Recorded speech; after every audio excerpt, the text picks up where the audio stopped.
Part 1. Swipe right for regret. Garrett Cole didn't believe in dating apps. Not because he didn't believe in love, though he'd argue it was about as real as a chupacabra riding a unicorn, but because of what he did believe in.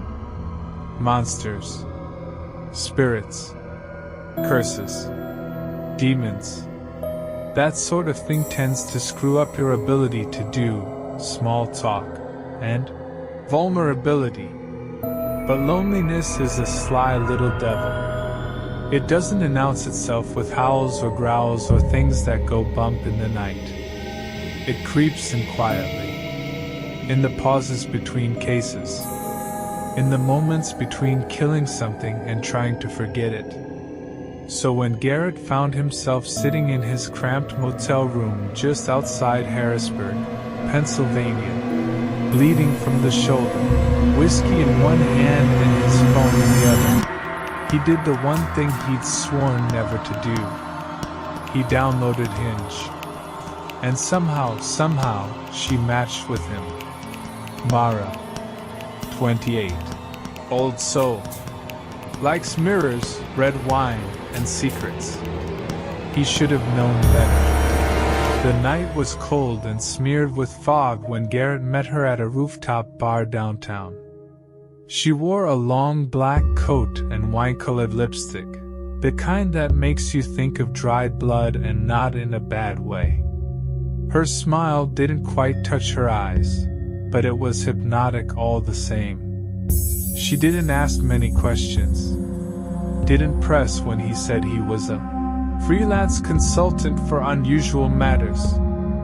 Most women would have rolled their eyes or ghosted him mid-sentence. Mara just sipped her drink and said, "You look like someone who doesn't sleep much." She wasn't wrong. 3 drinks in, Garrett's buzz was warm and slippery. The city lights blurred around them like melting wax. Mara leaned closer, her fingers brushing his wrist. "Come back to my place," she said. "I want to show you something." Her apartment was in a brownstone that looked older than God. 4th floor, no elevator. By the time they reached the door, Garrett's breath was shallow, and his shoulder throbbed from the injury he'd been ignoring for 2 days. She let them in with a simple brass key. The place smelled faintly of incense and roses. It was immaculate, candlelit, minimal furniture, dark hardwood floors that groaned like old bones underfoot. And then there was the mirror. It took up nearly the entire wall of her bathroom. 7 feet tall, maybe more, framed in carved mahogany roses. Garrett couldn't stop staring at it. "Antique," Mara said, noticing. "Gift from an old friend. They say it's one of a kind." "Yeah?" Garrett tilted his head, frowning. "Looks like something out of a Victorian seance." She laughed. "What a weirdly specific thing to say. Comes with the job." She stepped behind him and draped her arms around his waist, resting her chin on his shoulder. Their reflections stared back at them. The mirror seemed to drink in the candlelight, making everything glow with a sickly amber haze. "Do you believe in urban legends?" she whispered. Garrett tensed slightly. "Some of them." "Bloody Mary?" His skin crawled. "Mara." She slid her hand over his mouth, soft and cold. "Just say it with me. Once. For fun." Garrett stared at the mirror. Drunk. Tired. Off balance.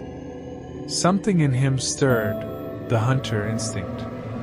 That deep, feral radar that had saved him more times than he could count. And it was screaming, but her body pressed against his. Her breath tickled his ear. And he was so tired of being alone. They said it together, like a twisted prayer. Bloody Mary. Once. Bloody Mary. Twice. Bloody Mary. 3 times. Garrett blinked. The candlelight in the mirror dimmed.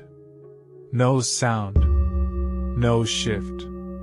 Just the two of them in the glass. But Mara's reflection smiled wider than her real face. Too wide. Like a rictus grin that split at the corners, revealing dark gums and gleaming teeth that didn't belong in any human mouth. The mirror flickered, and something behind their reflections moved. He woke up face down in a pool of sweat and blood. But not in Mara's apartment. The bed was massive. Victorian. High-backed mahogany. The sheets smelled like lilac and old wood. There was no candlelight now, only cold morning light filtering through gauzy curtains. His phone buzzed on the nightstand. A calendar alert, dinner with Mara, 6:30 p.m. What the hell?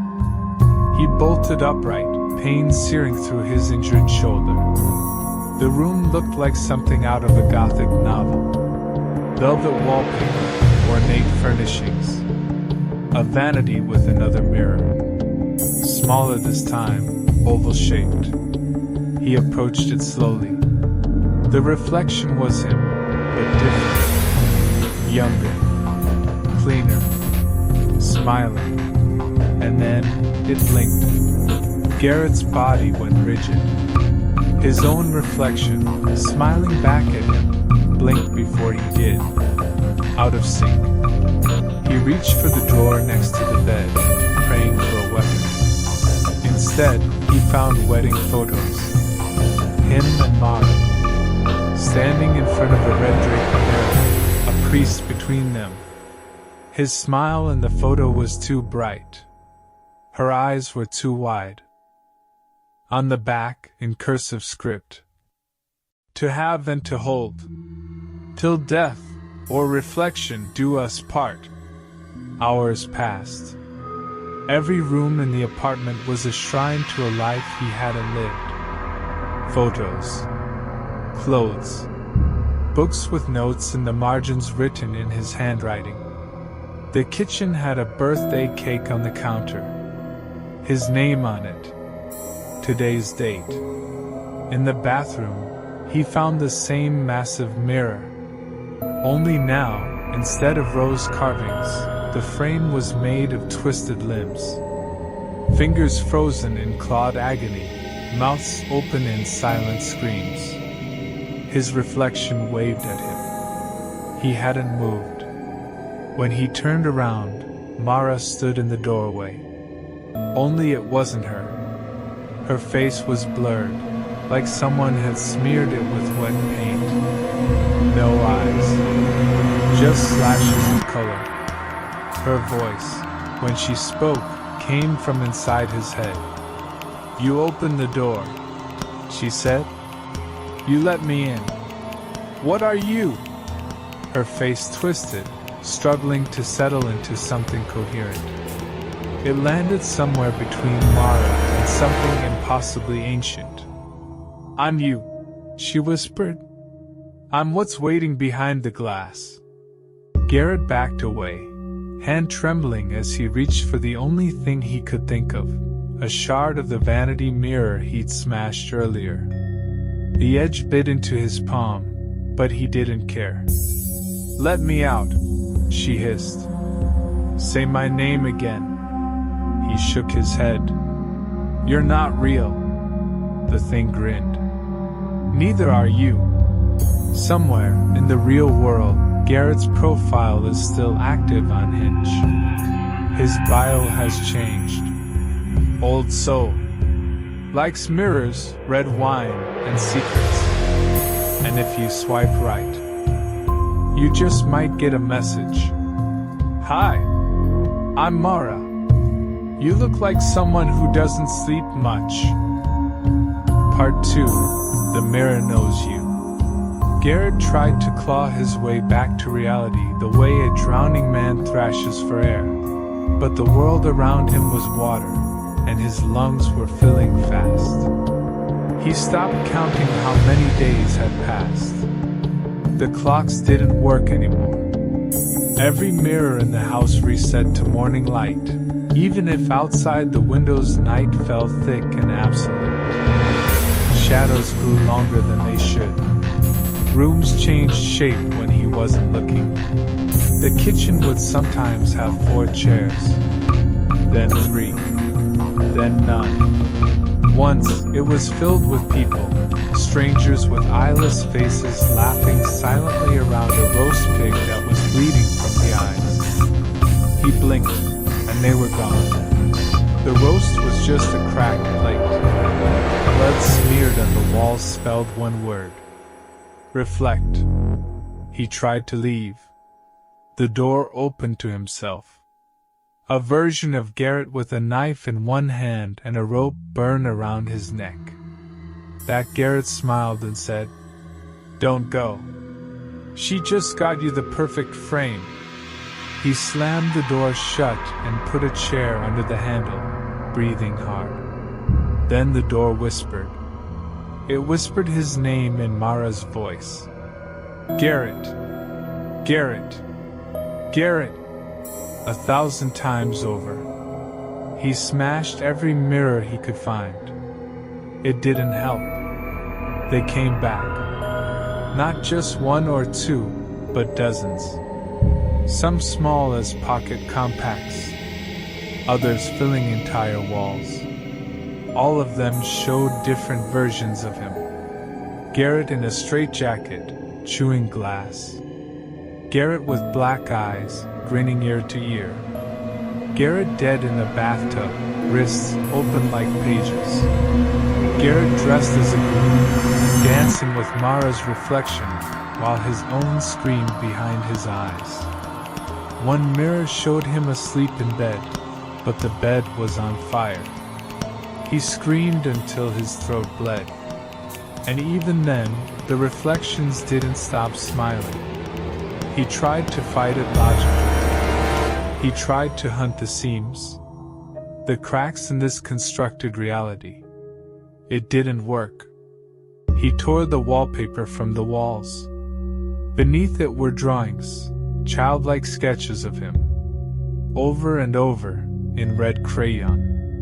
One had the words, Mr. Glassy Eyes. In the sketch, his face was nothing but a mirror, reflecting smaller mirrors, repeating into infinity. He wept for the first time in years. He punched the wall until he bled. The wall bled back.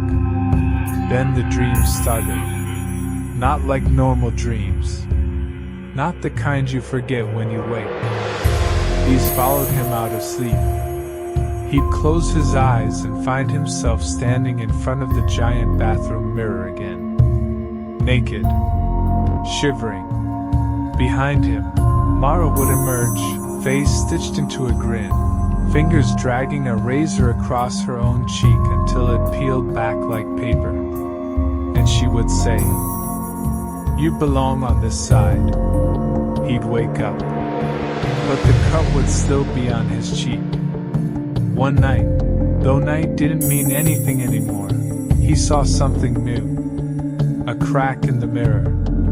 Tiny. Barely lit. It pulsed like a heartbeat. Garrett approached it slowly, every inch of him trembling with dread and the dumb, cruel hope that maybe this was the weak spot. The one flaw. The escape hatch. He pressed his palm to it. It burned cold, and then it pulled him through. He woke in a hospital. A white room. Beeping monitors. Wires on his chest. The world smelled like antiseptic and clean linens. A nurse smiled down at him. "You're awake," she said gently. "Can you tell me your name?" He opened his mouth. Nothing came out. His throat was raw. His tongue cracked. She brought water, helped him sit. "Garrett," he rasped. "Garrett Cole." She flinched. Her smile vanished. Is that what she told you your name was? She asked. He blinked. What? The lights above her flickered once. Then again. Her face blurred for a second. Just like Mara's. Garrett looked down at his arms. His hands. They weren't his. Too pale. Too thin. Fingernails painted. He scrambled for a mirror, anything reflective. The polished tray beside his bed was enough. The face that looked back at him was Mara. He screamed himself hoarse. Orderlies came in, mouths sewn shut, eyes dripping blood like tears. They held him down as the nurse leaned over him, voice thick with static. You said her name 4 times, Garrett. I didn't, he shouted. We only said it 3. She shook her head. You said it once in your head, before the mirror. His blood turned to ice. You opened the 4th door, she whispered. They wheeled him down endless white corridors. The doors on either side had numbers scratched into them with nails. Some were open. Inside one, a boy sat at a desk, repeating, Bloody Mary, into a hand mirror until his tongue fell out. In another, a woman screamed at a reflection of her baby, whose eyes had been replaced by spinning spiral staircases. They passed a door marked Cole. Gee. He thrashed against the gurney. Tried to turn. Tried to scream. The nurse leaned in close. She's wearing you now, she said. And she's got a date tonight. In the real world, someone named Garrett walks the streets of Philadelphia, still bleeding from a shoulder wound, eyes too bright. He logs into Hinge with perfect Wi-Fi. He updates the bio, looking for someone who sees the real me. And then, he opens the bathroom door. He whispers a name into the mirror. Just once. But behind the glass. It echoes 4 times. Part 3 through the glass, bloody. Garrett had crossed over. He knew it not because he fell, or screamed, or bled. He knew because the moment he stepped through the mirror, the world forgot what breathing was supposed to feel like. It was quiet here. Not peaceful quiet, empty quiet. The kind you only feel in graveyards buried under snow. No air moved. No color existed that didn't bleed. Every surface shimmered like old oil slick, and reflections clung to things that didn't have the right to reflect. The walls pulsed like muscle under strain, and behind every sheet of glass, something watched. He wandered for what felt like days. There was no time. Only corridors, some stitched with broken mirror shards, others shaped like hospital wings warped by memory. He passed doors labeled with strange words in reverse. Uram, Redrum, Lofredum. He tried not to read them. Every time he did, his own name slid a little further away from the center of his mind, like a memory bruised too many times. He kept walking. Then he found her. She was sitting cross-legged on a tiled floor covered in mildew and rot, scribbling on the walls with a cracked tube of lipstick. Her white dress was stained, and her hair was tangled into thick knots. She looked like a child pulled out of a nightmare and kept alive too long. Garrett froze.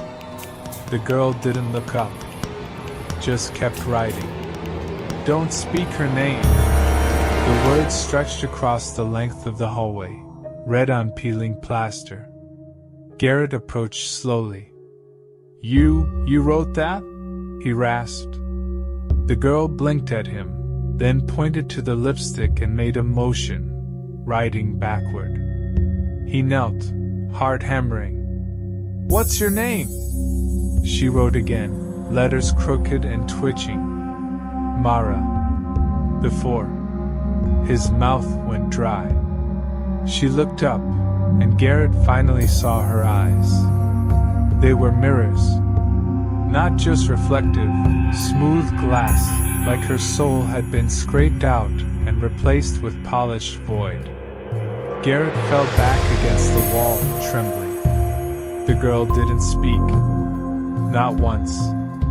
But her silence screamed louder than any ghost he'd faced before. She led him through the mirror house. They walked past things that mimicked people, things that whispered in his voice. A hallway where the walls bled nosebleeds. A room where every inch was covered in old newspaper clippings that read nothing but, "Say it. Say it. Say it again." They came to a room made entirely of reflective water, the surface rippling without cause. The girl knelt at its edge and pointed down. Garrett hesitated and looked. What he saw beneath the water wasn't just a reflection. It was a memory. Not his. Hers.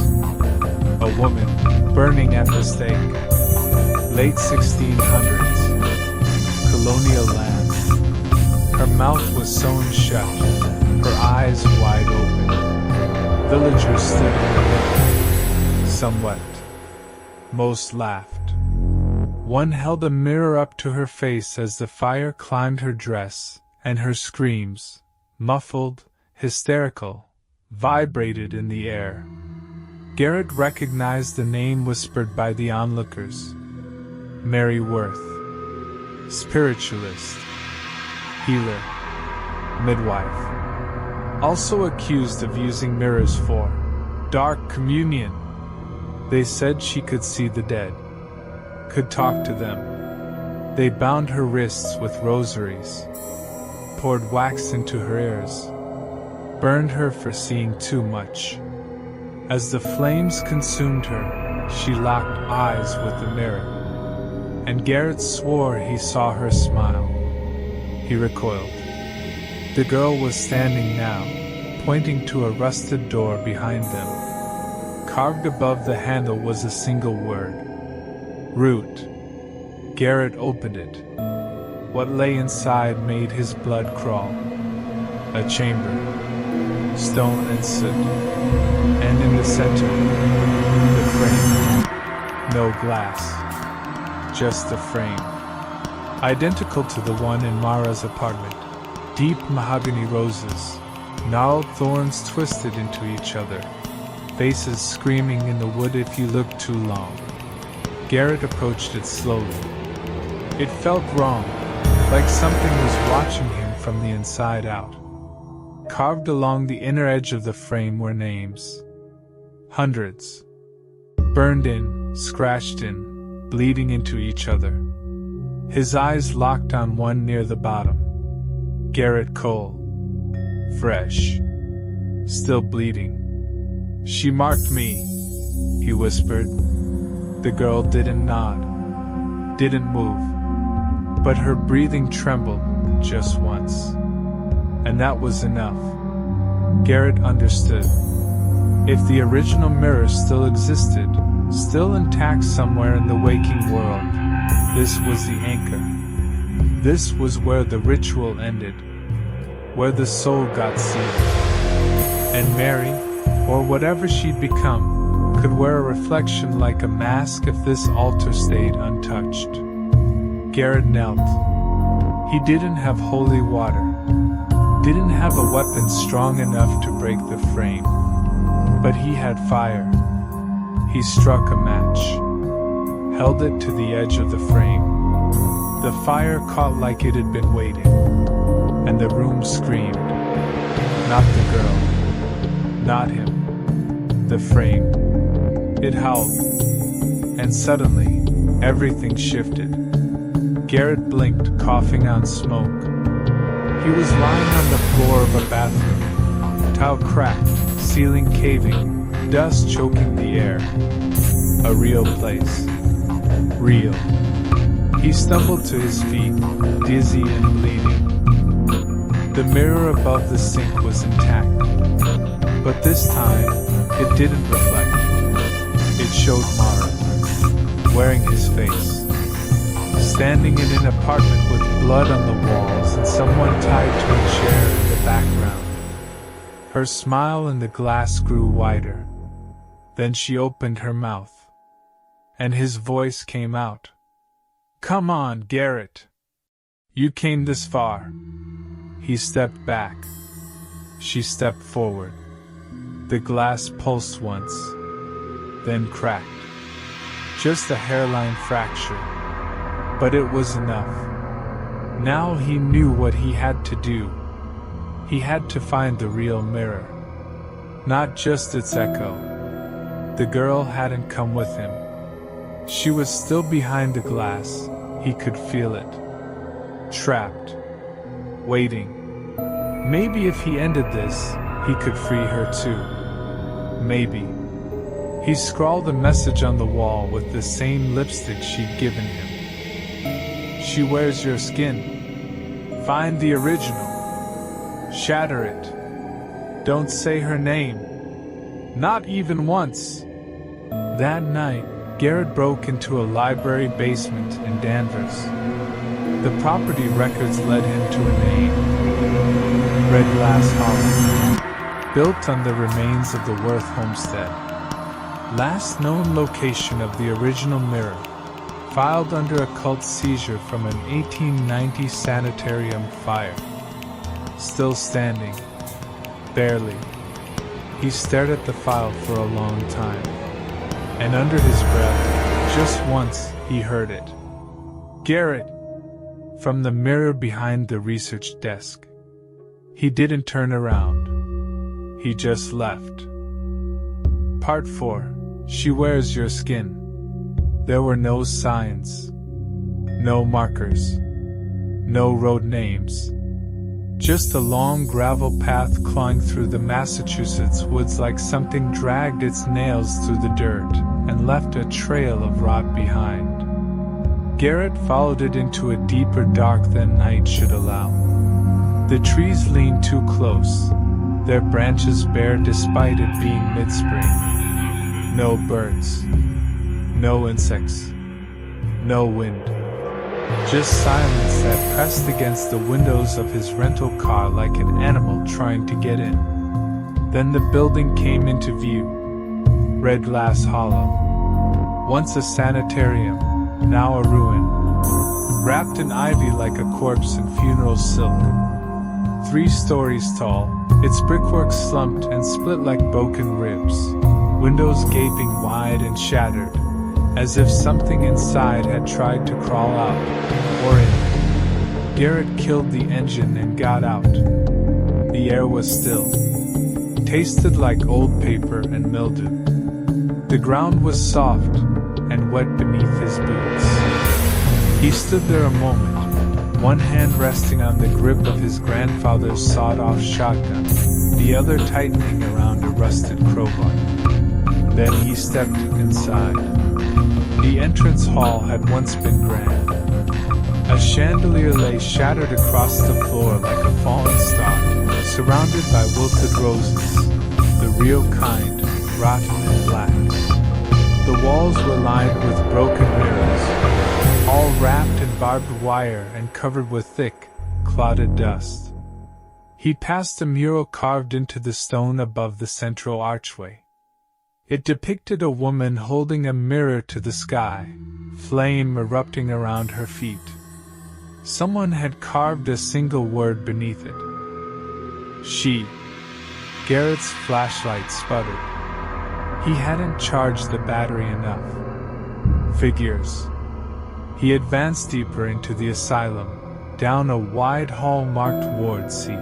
Scratches lined the walls. Not graffiti, claw marks. Some were smeared with old blood. Or maybe not old.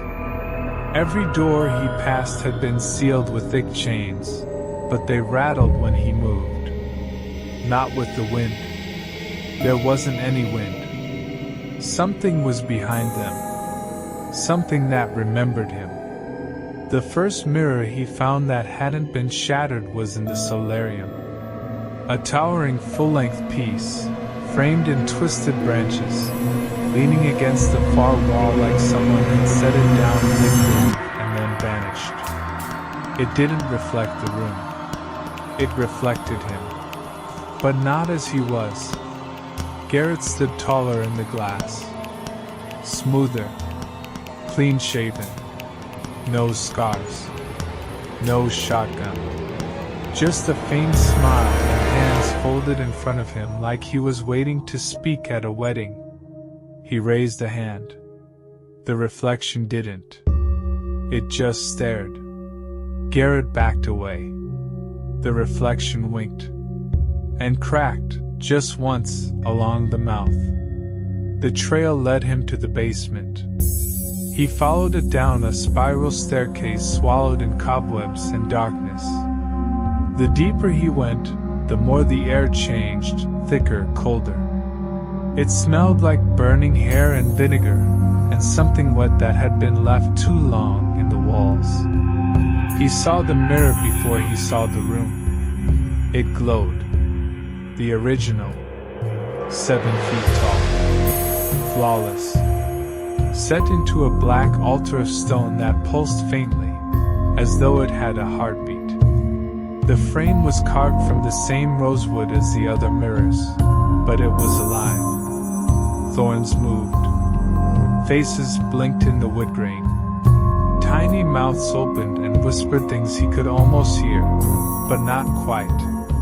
It had no dust, no damage, no sign of time at all.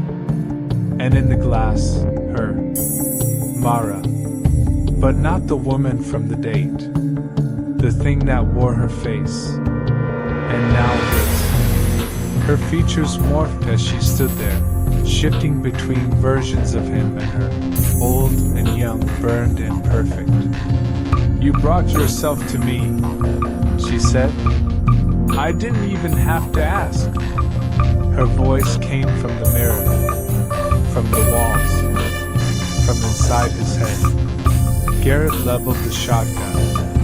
"You're going to die here," he said flatly. She smiled. "No, Garrett.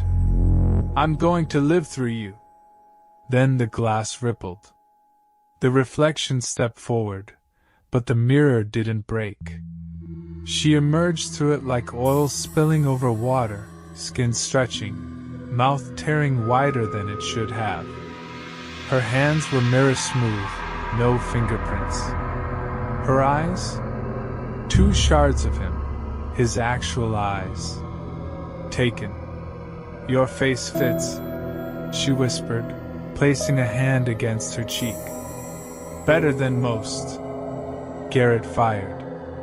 The shotgun blast hit her square in the chest. She staggered, smiled, and laughed. Mirrors fell from her mouth like teeth. He ran. She followed.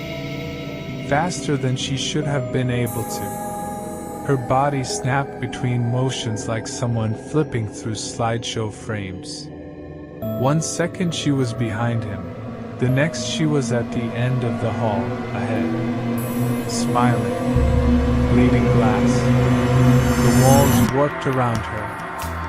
Mirrors formed in the air like windows, and each one showed him a different version of himself. Screaming. Burning. Begging. Dead. And through it all, her voice hissed. "You made me real. You made me you." He ducked into a side room, maybe an old operating theater, and slammed the door shut. Stuffed a metal pole through the handle. For now. He panted hard. The room had no windows, but it had a mirror, and in it, he wasn't alone. The girl, the one from the mirror world, standing behind him, still silent, still broken. She raised a hand, trembling. and pressed it against the other side of the glass. Garrett stepped forward, eyes wide, and saw it. In her palm, the mirror key, carved from obsidian, thorns wrapped around it, shaped like the frame, the key to end it, to lock Mary out, to trap her in her own world again. She mouthed one word. Take. He reached for it, and the mirror shattered. The room went black. The walls breathed, and Mara's voice whispered, "You always break things you don't understand." Garrett screamed, not out of fear, out of rage. He grabbed the jagged shard of the mirror from the floor, cutting his hand to the bone, and sprinted back toward the basement. She was waiting at the altar, still wearing his face, still bleeding mirrors. He didn't hesitate. He rammed the shard into her throat. She screamed, glass exploding from her mouth in bursts, cutting the air like shrapnel. Her body shimmered, twisting, convulsing, eyes wide with Garrett's horror. Then she crumpled, and the mirror cracked. Just once. A single hairline. But the whole room sighed. Like a tomb ceiling. Garrett collapsed. He didn't black out. He just fell asleep. When he woke up, it was morning. Birds chirped. Dust floated in beams of sunlight. The building smelled like mold again. Normal mold. The mirror was still there, but it was blank. It didn't reflect anything at all. Just gray. And for the first time since the date, he was alone. Part 5. Like looking into a nightmare. Garrett Cole didn't leave Red Lass Hollow right away. He sat at the edge of the broken altar, shotgun across his knees, watching the mirror like a hunter waiting for the buck to move again. It hadn't. Not once. Not since the hairline crack split across its surface. But he didn't trust that silence. It wasn't the silence of death. It was restraint. Eventually, the sun rose high enough to flood the shattered ruins in yellow light, and Garrett limped out of the building, down the long gravel path, and into the empty woods. He didn't call anyone, didn't tell a soul, because what was there to say? That he'd been replaced? That he was no longer sure if the man in the mirror was him, or a version she'd left behind like a tick under the skin. He didn't need to say it. He just needed to live with it. Garrett moved to the mountains of Colorado. Remote. No neighbors. No mirrors. Every reflective surface in the house was covered or shattered.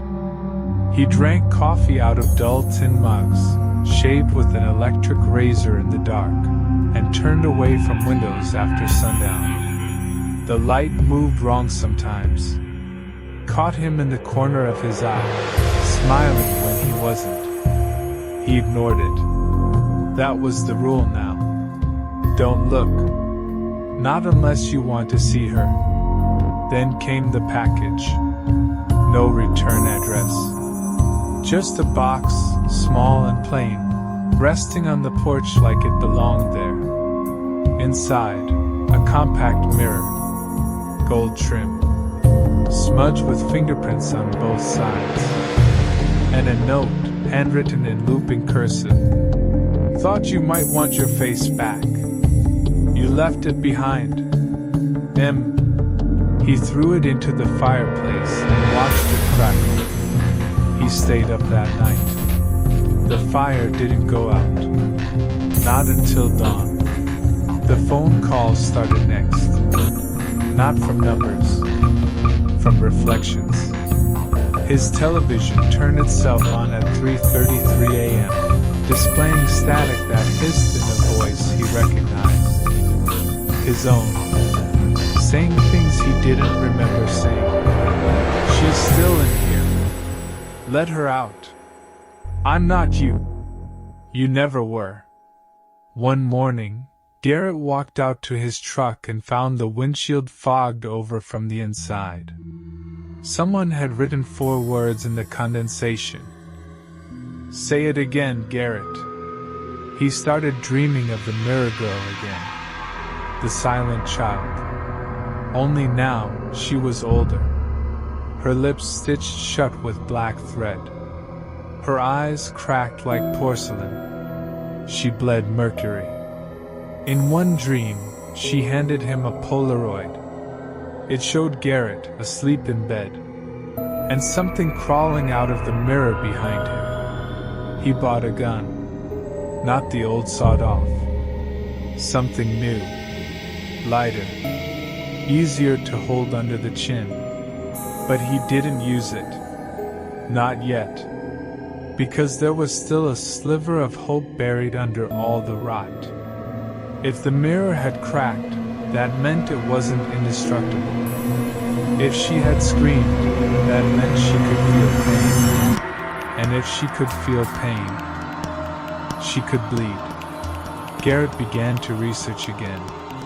Different circles now, deep forums, paranormal archives buried in onion sites, digital texts that had been deleted before they were ever written.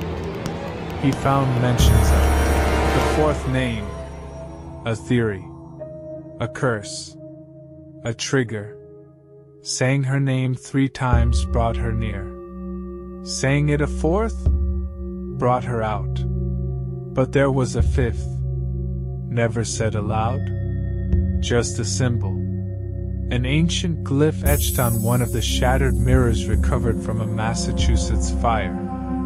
Translated, it read, "The name that seals."